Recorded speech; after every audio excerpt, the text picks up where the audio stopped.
I veliki pozdrav ljudi, dobrodošli u novi video klip ljudi. Danas, kao što se vidi pa su klip ljudi, danas ćete vidjeti Putina u CSGO ljudi.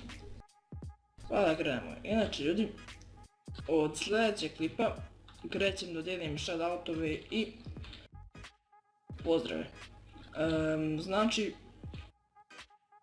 za shoutout treba da napišete hashtag Bananica Squad, a za pozdrav trebate da napišete hashtag Bananica za pozdrav. Sad ljudi, da ne odugovlačim više, idemo tamo gdje ste. Zašto ste došli na klipa? To je da vidite Putina. Evo ovako ljudi. To je na Miražu, na mapu Miraž. Znači tu je kod ovog, kako se beše zove? Da, stav mi je mozak, kod konektora na Miražu. To je tačnije na midu. I uzete nova vrata, stisnete i ono totalno neka lepa vrata i to, ali kad se okrenete vidimo Putina. Ovako ljudi, ovo je Putin iz one pesme Rasputin. Vrlo smiješna pesma. Evo ga inače naš pravi Putin. Znači ono bukvalno ovako nešto imati u sampu. Samo što je ovo CSGO, znači mislim da ovo niko nije pokazao inače na Balkanu. Ali eto, tu sam ja da pokažem prvi.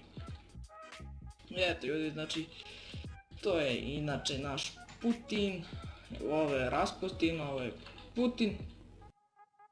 Eto ljudi, ako biste željeli možete da snimam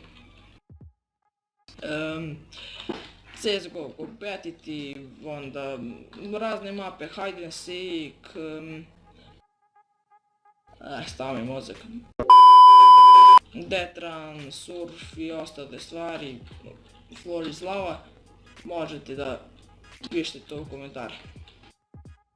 I eto ljudi, još malo nam fali do 320 suba, tako da ajmo da pokušamo.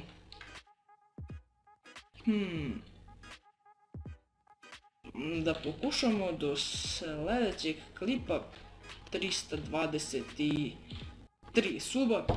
Eto, dao sam bez veze ovo. I da pokušamo na ovom klipu 24 lajka, eto. Eto ljudi, to je bilo to što se tiče ovog klipa. Ako vam se svidio klip, ostavite obavezno like, share i subscribe za našeg dragog Putina. I eto ljudi, to je bilo to. Vidimo se u sljedećem klipu ljudi. Pozdrav!